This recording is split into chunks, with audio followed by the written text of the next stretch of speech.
you can't keep the head mechanic here because you would just die without a head. So I think you got to drop the head feature unless you are planning on including mechanics for being a headless creature. That would not go. But I think that's fun. A powerful build. You count as one size larger. All of this I like a lot so far. Oh, excluding the head. I thought I said including. I'm sorry. That was me. That was me. Sorry. I've been streaming for like 6 hours. Everybody chill out. I don't always read correctly. I apologize. Please continue to correct me for the next 5 minutes as you guys all realize you are 5 minutes late on watching stream.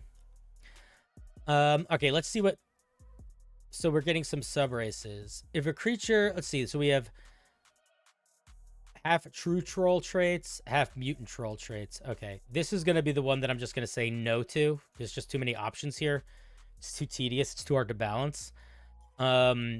Maybe would make sense on a magic item, not on a race. Let's see. If a creature equal to or smaller than your size dies within your melee attack range, you can devour it as a reaction, and you regain hit points equal to 3 times the creature's CR. It doesn't die with it. What does that mean to die? I would say drops to 0. And you could take a bite out of it. If it doesn't, you have until the... Okay, I think you should probably... This is a feature that basically exists in the game already. It has a different... I think it's actually called Ravenous Bite. It's something that the lizard folk get where they can bite a creature to gain temporary hit points. I would probably build it sort of like that, where I would not make it a reaction. I would make it like a bonus action. And I would say, as a bonus action, you can attempt to consume part of a creature that has died within the last 1 minute. You regain a number of hit points equal to 3 times the creature's CR. Or you regain a number of hit points equal to 1 roll of your marshal of your hit die. Or something like that. Yeah, this should also be bolded. I think doing it once per short rest is fine. I think it makes much more sense as like a bonus action on a creature that died within a minute than as a reaction to a creature dying. That feels like it doesn't make any sense. Also, you now have 2 features that are just about healing you, which is fucking boring. Wow. I get this cool regeneration feature. I wonder what my subrace is going to give me. Oh, a regeneration feature. It's kind of boring. All right. And let's look at what mutation does. Your regeneration randomly mutates your body every long rest. You can choose 1 mutation you get or half your proficiency bonus rounded down +1. No, obviously that's fucking bullshit, and you know that. If you roll the same mutation twice, no, fuck all that. Let's just see what these do. Oh, you get a bonus to perception. You get bonus movement speed. You get a natural claw attack. You get climb speed. You get a fucking extra shit. Yeah, why would anyone ever take the half-true god? Cool. I could essentially get broken powers, like just flat numbers go up bullshit, or I can get a feature that does literally nothing new. What person in their right mind is ever going to pick this subrace? This is ridiculous and too much. I would completely get rid of it. Here's what I would do if I were you. I would eliminate the subraces entirely. I would take something from the mutation table, whether it is the concept of mutations or something that you like, and I would apply it to the main race. I would not worry about building subraces. And if you're going to build subraces that do extra shit, a table of 10 things means you have to balance each of those 10 things against each other. And if you can have multiple at a time, that means that you need to do that at like factorial, where you have to make sure 1 is balanced with 2, 1 is balanced with 3, 1 is balanced with 4, 1 is balanced with 5, 1 is balanced with 6, and you have to do that with every fucking one. Do you want to do that? Because if you don't want to do that, don't use this system.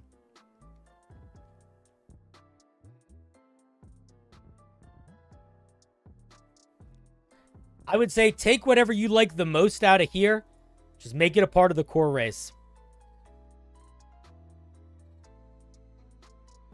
I think a mutation table is great if you roll on it 1 time when you pick your thing. Or if it is just a suggestion of flavor text things. But the problem is that you are now adding mechanics and mechanics that can stack, and you're changing it a lot. You're changing it multiple times.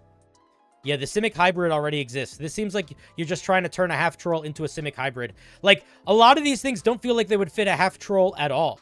Like, it doesn't feel like you're trying to make a half troll. It feels like you're trying to make the half troll now into something different. And you haven't even finished selling the flavor of the half troll. So yeah, get rid of this. Get the parts you like this, put them into the main thing. Otherwise, too many things, too complicated.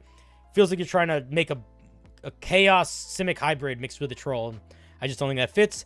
And I think it's going to be really fucking tedious to power balance. Those be my thoughts, Evan.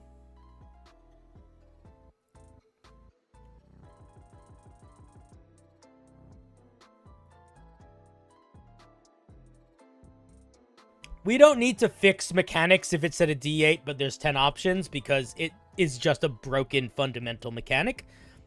So I think they can just decide to just not use it. That's what I would do if I were them. But overall, I think it's cool. I think the regeneration thing that you did in the core feature worked really well. I like being able to expend hit dice and it not working if you take fire and acid damage. I thought that was solid. Solid. But it sort of fell apart in the subclass in the sub races. Dusk. Welcome to the wheel.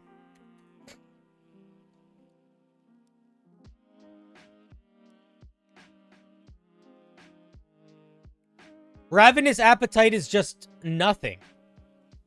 Ravenous Appetite is just a different version of regeneration, which is boring. If you're giving them a core feature to get hit points back in their regeneration, why are you giving them another core feature to get hit points back? You're just doing the same thing twice. It's like a waste of space.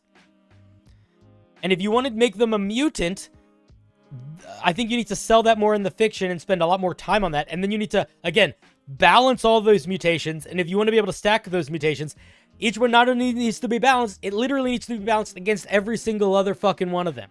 And if they're not, it doesn't work, which is why it's like a lot of work. If you want to do 10 options, cool. Have fun figuring out like 100 different variations and making sure they work. I don't want to do that. That sounds like a crazy amount of work for some fairly basic features. If I were you, I would drop the mutation table, drop Ravenous Bite, and figure out what else it needs to feel like a half troll and give it that. Don't give it something that's a 16 different options thing. Just give it one or two other features that help it sell the feeling of being a troll. Maybe give it reach because it has some like extra long arms or something. But that's what I would say. You fixed it? All right, Will. You're back on the wheel.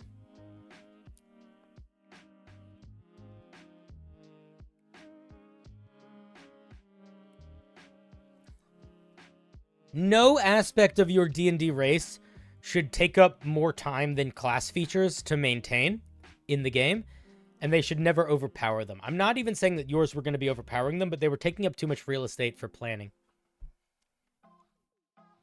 Buggada buggada buggada buggada bop bop bop bop buggada buggada buggada bop bop bop buggada buggada buggada bop bop bop buggada buggada buggada bop bop bop bop bop bop bop bop bop bop bop bop bop bop bop bop bop bop. Chromo. Ooh, dice, you were really close. That was the last second. Chromo. A sorcerer specialized in necrotic damage and max HP subtraction. Chromo, I literally read this already. Chromo, you submitted this homebrew before, and I've reviewed it already.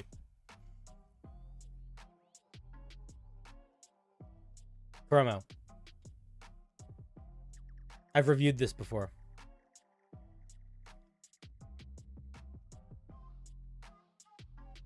Have I not reviewed this before? I could swear I've reviewed this before.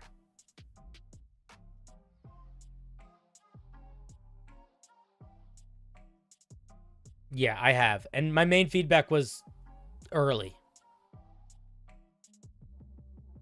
Yeah, I don't remember which stream I reviewed this on, but I remember having a lot of things to say. So I wish you luck in figuring out which stream I reviewed it on. Maybe chat can help you. But we are not going to review Homebrew again. We do not review it for a second time. That being said, thank you for submitting something.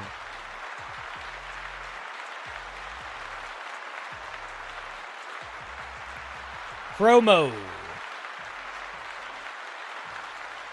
Do not resubmit Homebrew, or it does not get looked at. And you might be like, wait, I rewrote it. Well, that doesn't matter. I still looked at it already. Post it to the Discord. Get other people to give you feedback on it. You remember this? Yeah, we looked at it before. Bucket.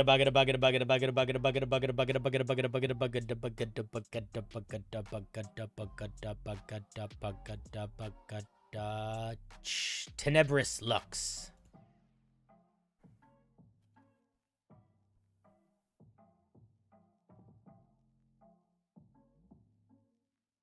This is based off of a weapon from the Dresden Files, wielded by Queen Mab, and I wanted to D&Dify it. Just want to get your opinion on balance and grammar. Cool. I have not read the Dresden Files, but I hear very good things about it. I hear it's very fun. I hear Dresden Files is like when you like, if you like urban fantasy that's presented in like a very cool way. Like the heroes feel very cool, the villains feel very cool. It's a bunch of very cool. That's the vibe that I get from people that have read it. Is it's cool. Like it feels cool. In the same way that Terry Pratchett like feels kind of clever and funny.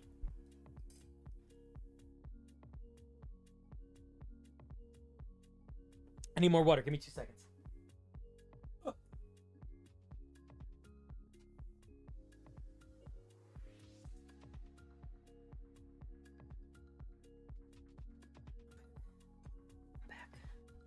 All right, let's see what this thing does. It's a longsword. It's an artifact. Okay. We don't. Let's do this. It gains levels and attributes as the attuned creature's level increases. That's one way to do it. I don't love items leveling up with creatures, but I think that's fine. +1 longsword that deals an extra 1d10 cold damage. Okay. When you hit a target,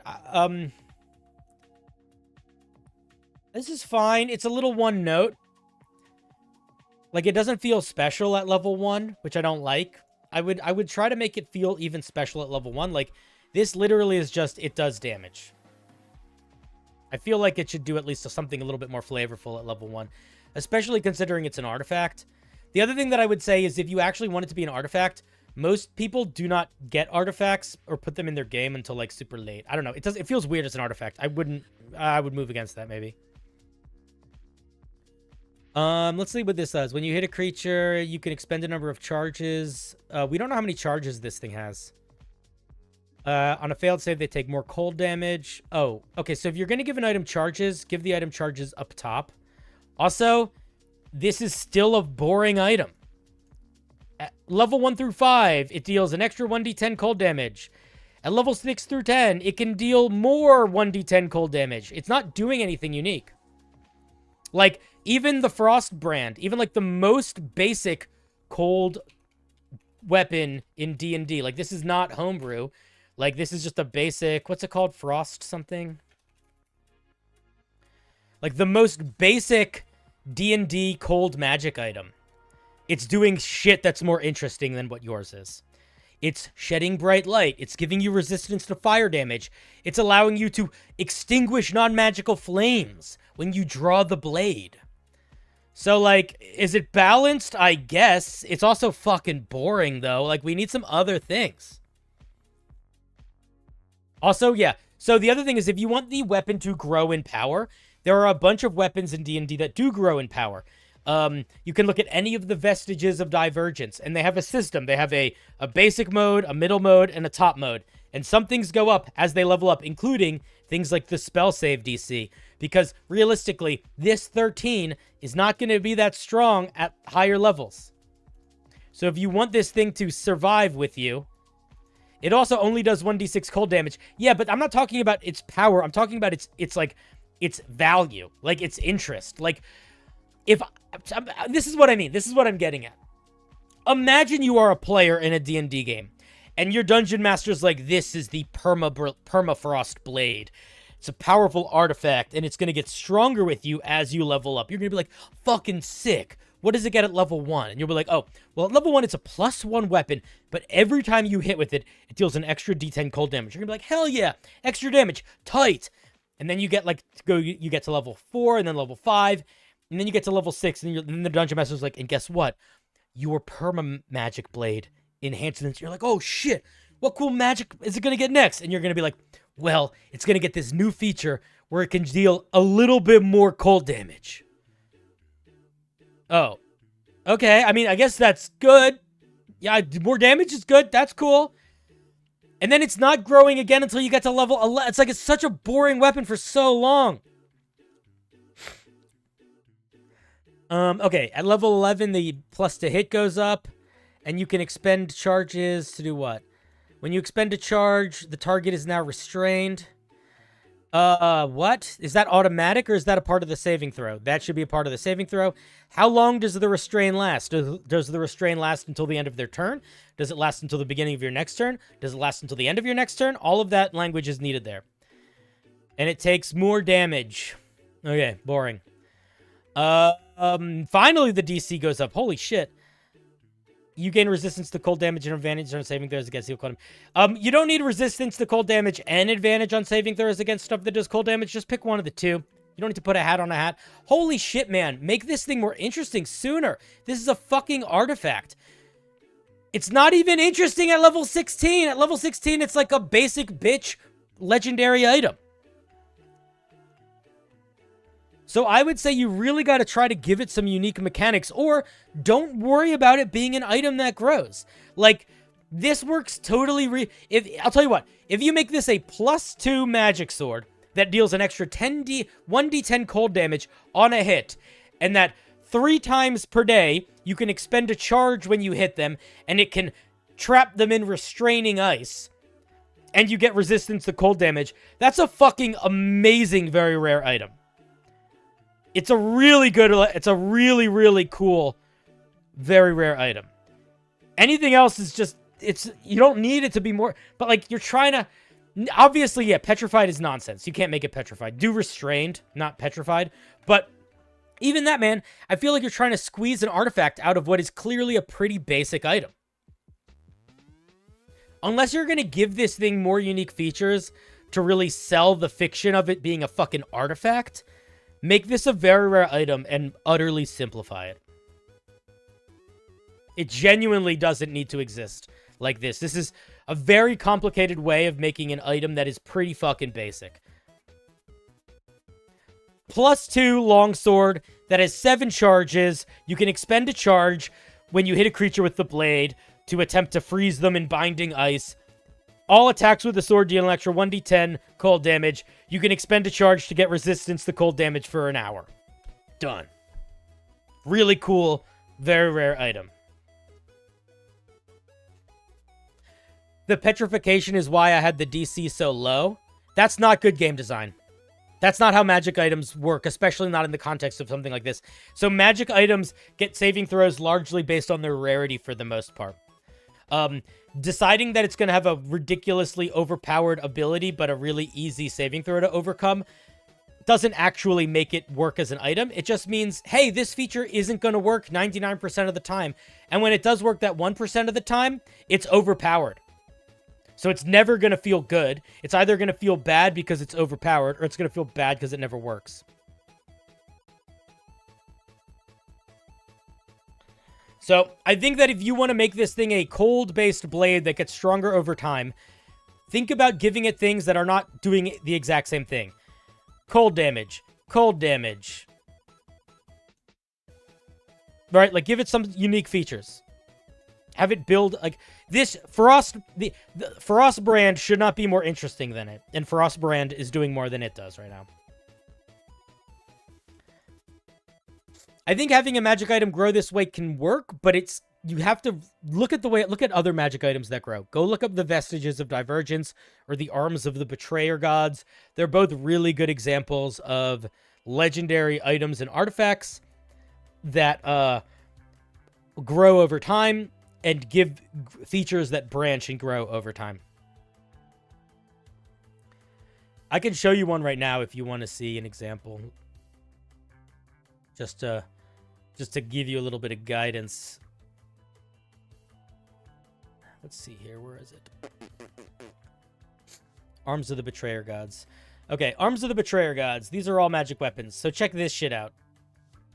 Wait, we want the Arms of the Betrayer Gods. We don't actually want the... There we go. Okay, these are all artifacts. Here's Blade of Broken Mirrors. What does it get at first level? At first of all, it has a whole personality, which is kind of fun. But at first level, you can speak a new language. You get +1 to attack and damage rolls made with the weapon.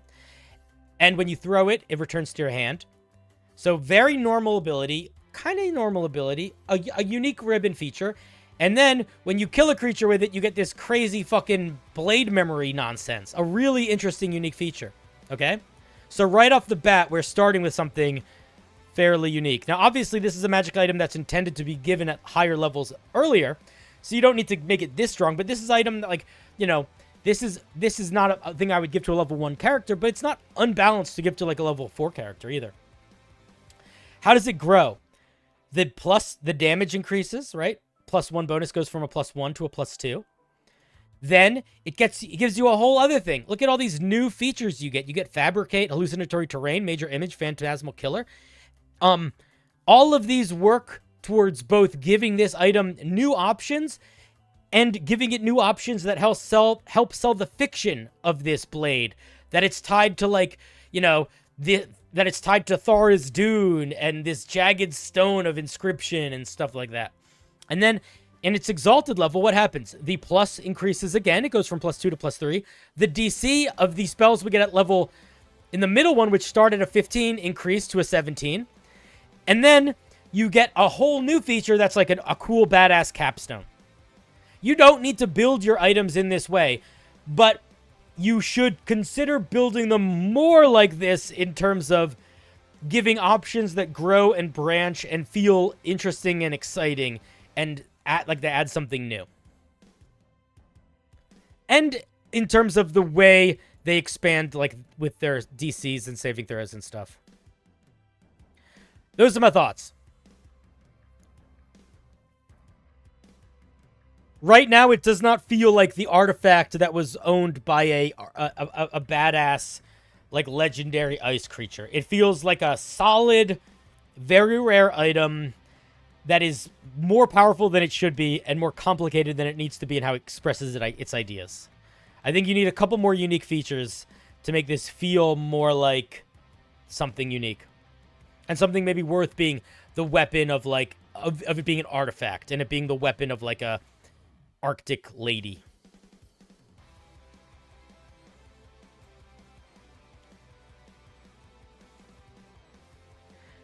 Thara's Dune is about madness, restraint, and imprisonment.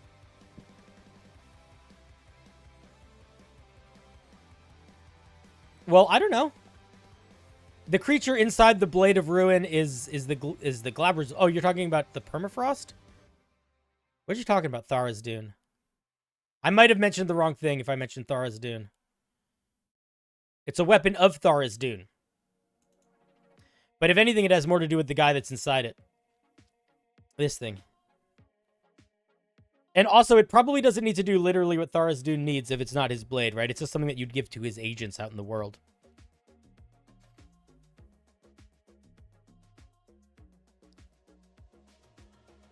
I don't know enough about Thara's Dune's lore to be like, oh, this fits the lore accurately or not. I don't really care. It doesn't matter. What matters more than it fitting the lore accurately is that it is giving weird, unique features that are powerful.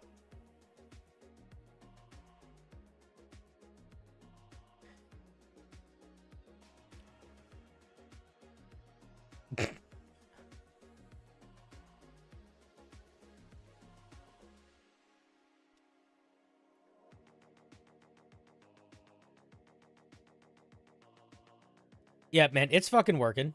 I don't know what you're talking about. Everybody complains that it's not working, and then it immediately starts working, so I'm not sure what you're talking about.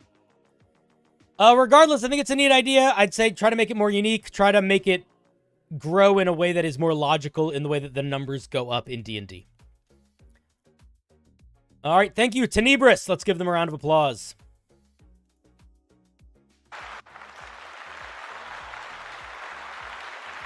Thank you, thank you.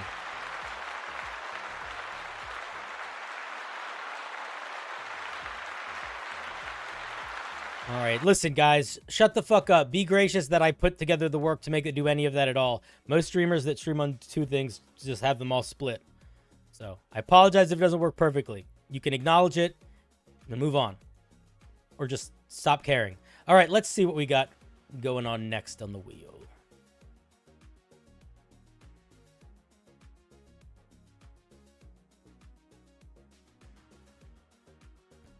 Well, Fluffcopter is maybe 30 to 45 minutes late or in the past. He'll notice that eventually, or he won't. Hey, Cinder, what's your opinion on the new Mad Max movie? I have not seen it yet, but I'm very excited to watch it. It looks very good. YouTube chat superiority. I see them all as soon as they pop up because I just have them both open. But, you know, it ain't always easy out there. Usually I would have ended about a half hour ago.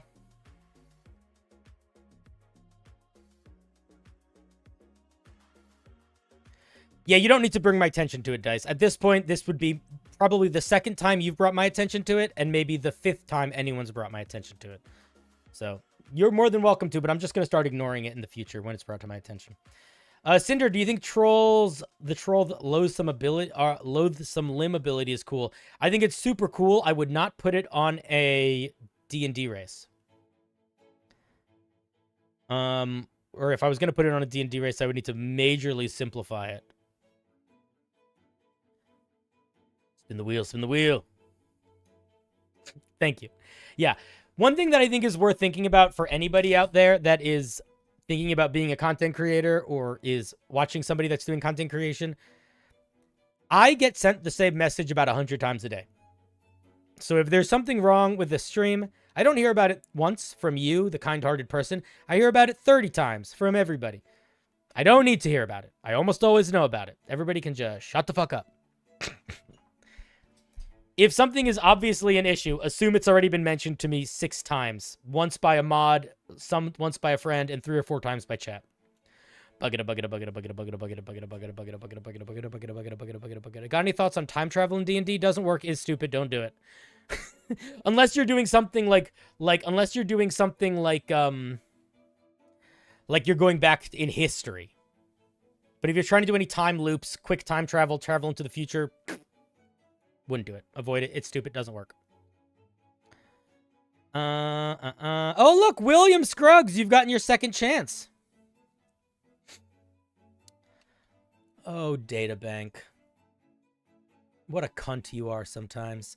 All right, William Scruggs.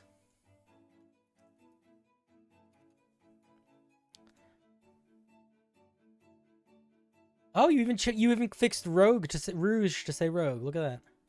What is this? I wanted a living weapon or a mimic weapon for my rogue. All right, let's take a look.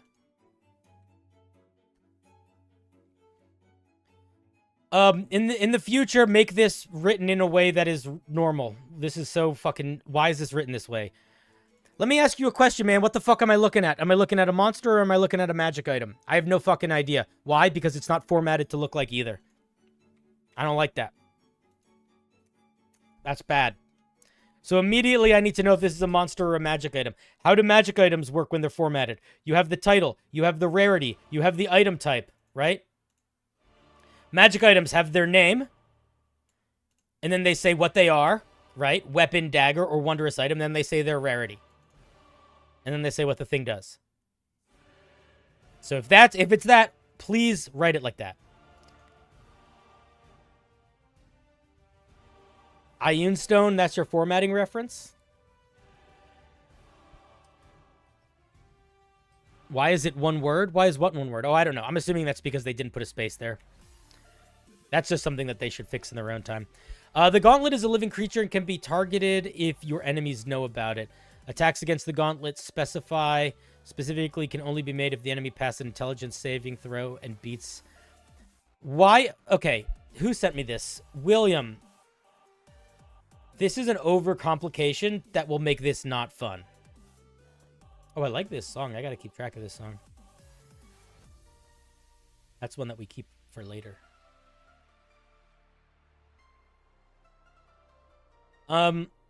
Okay. Genuinely, this is gonna be really fucking annoying. Genuinely, this means, cool, I as a dungeon master have to do a whole new mini game to decide if I can attack this weapon that I give a player. Why? I don't know. Because I think that's more interesting. No, it's not. Drop this whole mechanic. Drop this whole mechanic. Drop all of this. Holy shit. Yeah. What is it? Is it a fucking monster or not? I genuinely don't know. Okay. Okay, yeah, we're just going to ignore all of this, and I'm literally going to ignore everything other than special actions, because this is nothing. Like, it's not nothing, but it's like, why are you making this so much fucking harder for yourself, where you're half building it like a monster, but not building a monster stat block? Don't do that. Let's just see what it does. Gauntlet can manifest teeth or claws or knuckles, blah, blah, blah, blah, blah. The player has advantage on grappling enemies who are surprised within 5 feet. This is so tedious. Okay, the first thing that I want to say, William, is how does it manifest teeth or knuckles? Are they always on, or is it something that you as the player activate? If you have anything that a player activates, you need to put it in the action economy. As a bonus action, you can have the gauntlet grow teeth. While the teeth are active, you have advantage on grappling checks against creatures that are surprised, or enemies that are smaller than you. But it needs mechanics. We need the mechanics in here, man. If the goal is that this is a gauntlet weapon, then completely eliminate really everything about none of this. We genuinely don't need any of this. Get rid of all of it. It's a waste of your time. Just sell it as a mimic in the flavor text, man. So, as a bonus action, you can activate these knuckles. You activate the teeth in them. While the teeth are active, you have advantage on grapple checks. I would against creatures that are surprised is really niche. I guess it's fine, but it's like kind of whatever. Also, like, if this is for a rogue, when are you ever, as a rogue, going to be choosing to grapple as opposed to attack? Do you know what I mean? So, like, how is a rogue going to use this? I can't think of a single circumstance as a rogue where I would opt to attempt a grapple check, especially against a surprised creature, then not get a sneak attack off. Right? Am I missing something, chat? Like, why would you... What is the benefit of a rogue of opting to not sneak attack a surprised creature, but to grapple them? Is there something that there might be something I'm not thinking about. I don't know. But I would also argue, by that same logic, I don't think you ever want to grapple anything as a rogue most of the time. Because when you're grappling something, you can't get away from it. And half of a rogue's kit is about them disengaging and going to hide.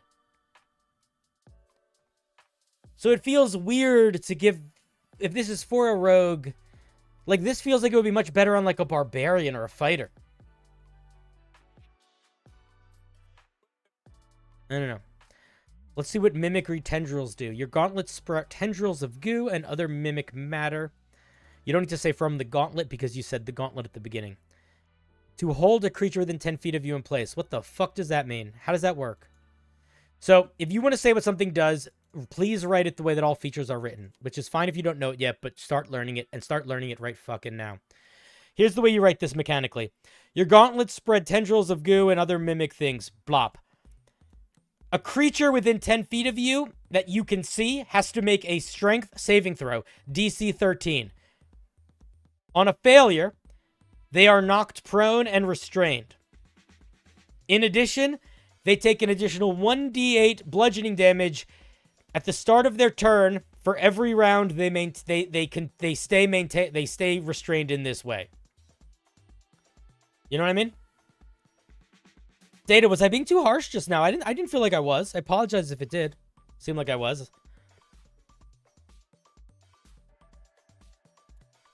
But that's what I mean. Like, you want to think about what the thing is built for. So again, why are we grappling? Also, you gave us one feature that allows us to grapple creatures. And then you gave us another feature. If I don't mind being told I'm being too harsh. I'm being a little too harsh, right? I'm going to try to turn it. I genuinely don't mind being told I'm being too harsh. I just wasn't sure if I was. But also, if I'm not being too harsh, I tend to scream at the person that tells me I'm being too harsh. If I really didn't feel it. So it's a dangerous game to play. But yeah, my main question would say, Will, is like, if you're making a magic item that's specific for a specific player or a specific character, and you know that you're doing that, you probably should try to build it in a way that it's going to give them cool stuff that helps them play their character the way they want to play it. So the idea of the idea of grappling and restraining is good, but I would argue it's like better on almost any other martial character other than a rogue. Unless you're playing like a swashbuckler rogue, in which case it's pretty good. Or maybe like an inquisitive rogue where they can like be like, you're my enemy and I'm gonna get you. That's the first thing. The second thing is both of these features kind of do the same thing. You can poke the Eldritch Head. Just acknowledge that, you know, I don't always like it. But you're more than welcome to do it. But like this feature grapples creatures and this feature grapples creatures. I mean, this one's obviously better. But like they're kind of doing the same thing.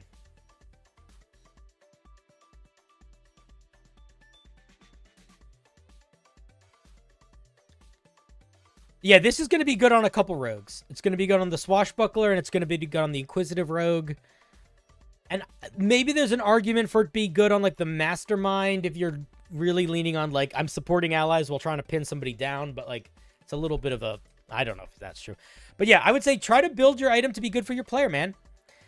What kind of things would a... Let's say we wanted to do a pet mimic weapon for a rogue. What kind of things could it do? What if instead of it sneak attacking, what if instead of it pinning, what if instead of it grappling a creature, when you hit a creature with the sneak attack with it, it can web them to the ground. So what if it like restrains them not to you, but to like some sticky slime that you affix to them? Or what if it can change your sneak attack damage to acid damage? I don't know if that's going to be good or not, but it's kind of interesting. Or what if it like, you know, maybe once per day, you can have the mimic stretch around you so you can, like, disguise yourself as an inanimate object or something like that. Or, like, I'm not exactly sure, but I would say, like, what are the kinds of things that your rogue would be keen on outside of the cool gimmick of having a pet mimic? Cool gimmick of having a pet mimic is a funny sentence. Because that is a cool gimmick. The idea of you have a weapon that's a mimic is great. Like, there's a lot of power there, too. But I do think it would be worthwhile to explore the idea a little bit more. Yeah, maybe it gives you some benefit of like dexterity checks that you make with it or something. I don't know. A lot of options there. Maybe it can extend its tongue and its tongue has a reach of 10 feet and you can't fight with its tongue, but you could like pick locks or pick pockets with its tongue. Do you know? That could be kind of an interesting thing. Sleight of tongue, as Shalakor says. But one of the most important things when you are making a magic item and you know who you are making that magic item for is making sure it's going to work well for them and uplift them. That's like the most important thing. So whenever I make magic items for my players that I know are specifically designed for specific players, I usually ask them what they want. Like I don't tell them everything that it's going to do. But I do pull back from the curtain a little bit, and I say, hey, what kind of things do you think your character would need or want to really feel like the embodiment of your character? Like, you are a Tempest Cleric. These are all the things you get inherently from being a Tempest Cleric. Is there anything missing on this list to help you sell your specific character? And usually I'll use their answer to try to infer the sort of bespoke weapons I'll make for them. So, like with my Tempest Cleric, for example, they were like, I want the idea that, like, they liked the idea of, like, not just, like, shooting lightning and stuff, but literally, like, having storms that they could, like, they wanted to be able to control clouds and storms more directly. So what I basically did was I gave them a magic item that essentially gave them an alternative version of Fog Cloud that they could, like, move around. Like, they could sort of turn it into, like, a fog wall. And there were other things that it gave them, but like it wasn't a crazy powerful feature, but it was exactly what they wanted to help sell the fiction of their character. Well, Tempest Clerics get reliable damage in the in their spell list, don't they? Isn't that where the Tempest Cleric gets the reliable damage? I might be wrong.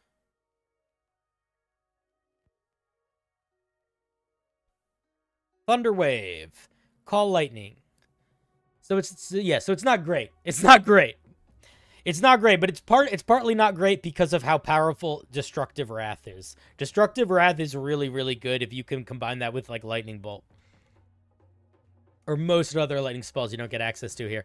It's kind of a shame because it's so good that it sort of, from a design perspective, I think made the designers scared to put what this needs more of here, you know?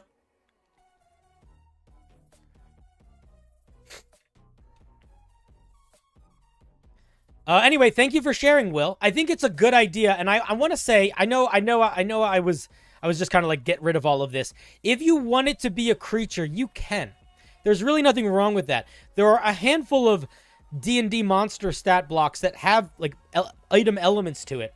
And you could go vice versa. If you wanted to make it more of a magic item, though, look at how the artifacts work. It doesn't need to be an artifact, but, like, the Blade of Broken Mirrors, it has a section in it called Sentience and Personality.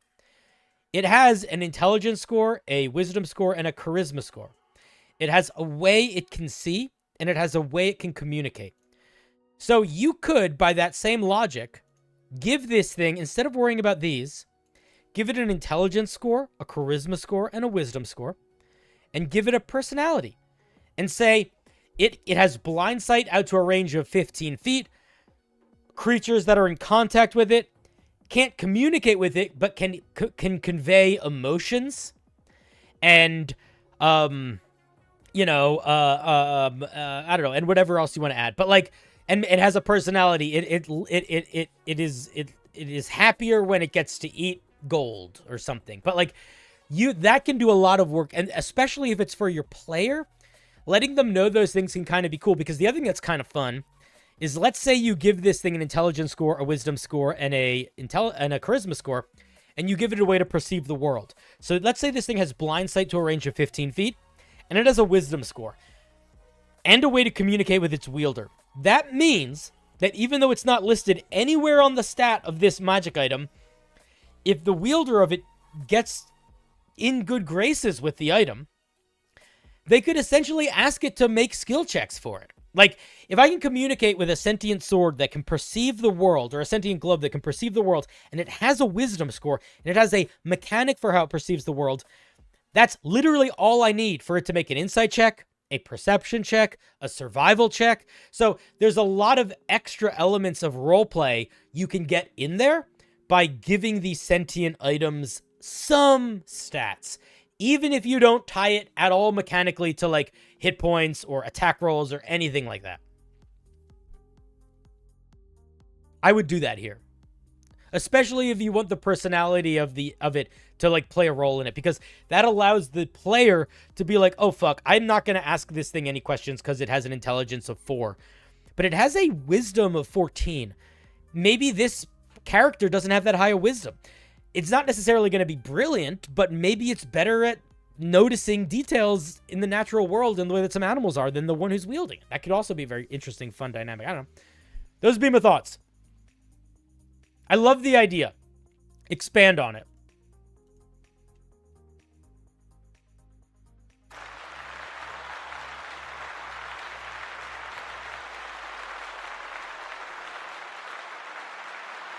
What do you think about the interpretation of a billowing cloak to mean fog billowing out from it? I would say that's not what a cloak of billowing does, but I would say you could use a cloak of billowing to disrupt spells or magical abilities that are disrupted by gusts of wind because you're sort of flapping the cloak. No, a billowing literally means it's going. If you want to reinterpret it as you getting a little plume of smoke around you, I think that's fine. I just would not give that plume of smoke any mechanical benefit.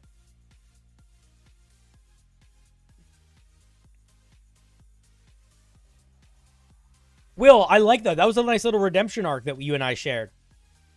It's not too often that somebody submits something to the wheel incorrectly, fixes it, and then gets spun again. It's a rare occurrence. I think the wheel was shining down nicely upon you. The thing is, the wheel sometimes has a personality. It sometimes makes choices.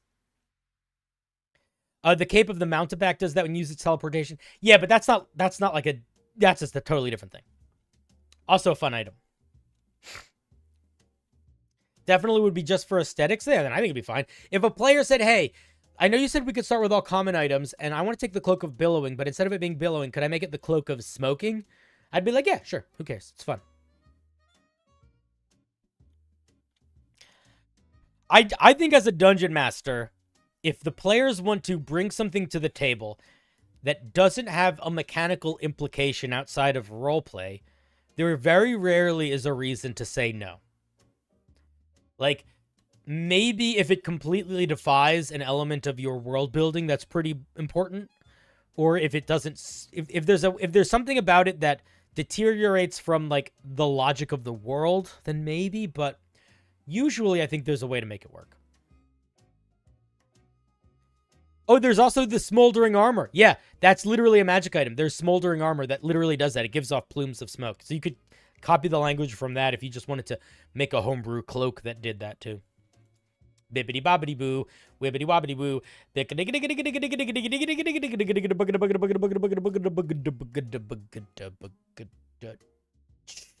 Thawne. Thawne's a cool name. I like that name. I spelled it wrong. There it is. My goal is to create an Aasimar subrace that focuses on protecting and guarding. I don't...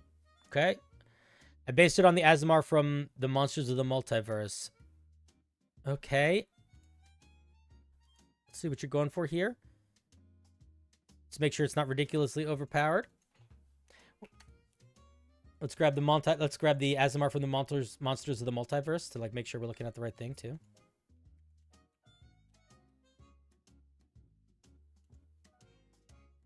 Not Legacy. The new one. Okay, let's see what the Aasimar gets. This is the OG. This is the new Aasimar that they've tweaked. So Aasimar gets resistant to necrotic and radiant damage. They get dark vision. They can heal creatures with their touch up to your proficiency bonus, but you can only use it once per long rest. They get the light cantrip, and then they get a temporary mode that lasts for a minute, where either you frighten guys, or you deal damage to guys, or you fly and deal more focused damage to guys. Yeah. No, Aasimar is basically broken. It's basically broken, which is why it's like if you are making a new version of an Aasimar, you can't make it more powerful because it is stacked. Tuna, is this yours? Is that you, Tuna? That kind of looks like Tuna. All right, let's take a look. These Aasimars have purpose, protection. Wait, isn't there already the protection Aasimar? I guess there's not. They used to have names like protection and stuff. Like the Radiant Soul, I think, used to be called the protection Aasimar. Let's see what they get. You learn the resistant cantrip instead of the light cantrip. Okay, that is just an upgrade. You can give one of your feathers. You can give one of your feathers to give extra protection to someone who needs it. While a creature possesses the feather... Oh, this is replacing healing hands. So instead of healing creatures, you can give creatures a feather. While they have the feather, they can crush it to cast Sanctuary. You can only... So this is just a free casting of Sanctuary, but better. I don't know if that's... Okay. I think a free casting of Sanctuary, but better because you can cast it sort of whenever you want, is a pretty significant... No, does that feel stronger than the ability to heal once a day? So, as an action, you can heal a creature once a day. Or as an action, you can give a creature a magic item that allows them to cast Sanctuary on themselves once per day. This could stack. The feather never disappears? Oh, the feather needs to disappear. When you finish a long rest, it does. Right here.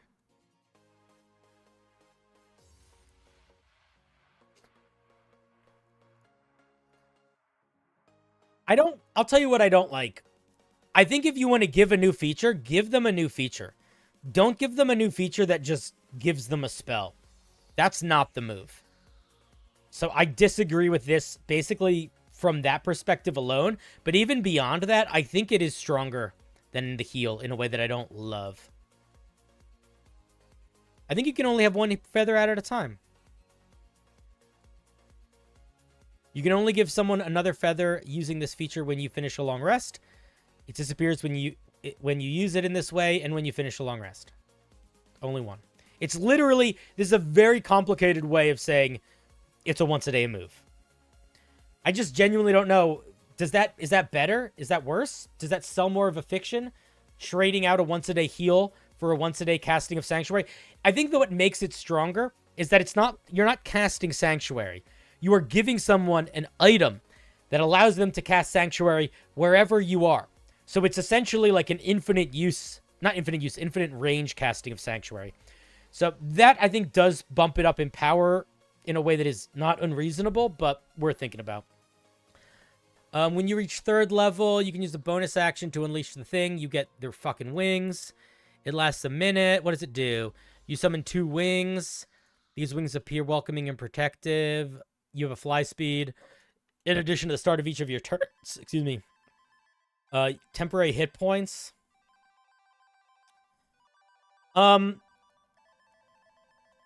Choose a creature within 10 feet. You and the creature. I don't think you and the creature should get the temporary hit points. I think the creature should get the temporary hit points, and the creature that you pick should be you. Or could be you. I don't mind this as an alternative to, like, essentially this, right? This is you get a fly speed and you deal extra damage once per turn. This is you get a fly speed and you do temporary hit points once per turn. I think that's fine. I think it should be single target because the other one's single target. I don't know. Look, Guardian's Feather and Guardian Bringer, I think that they are fine. If you want to change them to that, I don't think anyone's going to be super upset. I don't like using Sanctuary here to replace a feature that's more interesting, or replace a feature that's not a spell. Oh, obviously this is supposed to replace... This is obviously supposed to replace Celestial Revelation. That's what I'm assuming.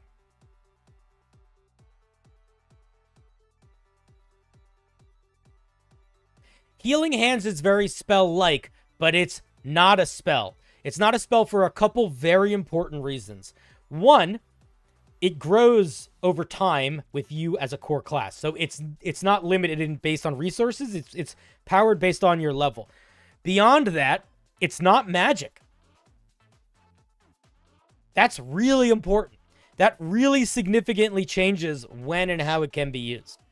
Is it enough to make it feel like it's different than a spell? I would say yes. I don't think it's enough to make it feel insanely different, but it's the difference between this feeling like a spell and this feeling like a natural feature. By that same logic, I don't think that is what we're getting with Sanctuary here.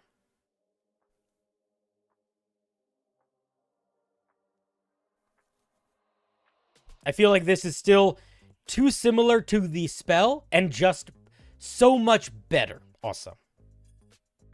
Like, if you want to think of a different way to make it like the spell, I think that's fine. But I think it can't just be the spell, but much better.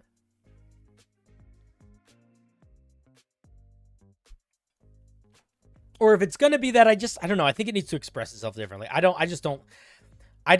like it from a design perspective. I don't like it being a spell. I think I would prefer it if you literally took the mechanics of the spell and broke them down and rewrote them as a feature. I think that would actually work better.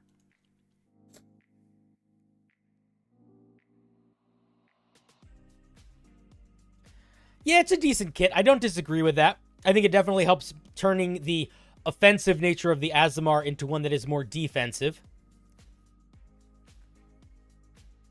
I think this change works very nicely. Those are my thoughts. I think it's still stronger than the basic Aasimar, but I think it works. I'd tweak it a little bit if I wanted to try to make it real fancy. All right, thank you, Thawne. 1 2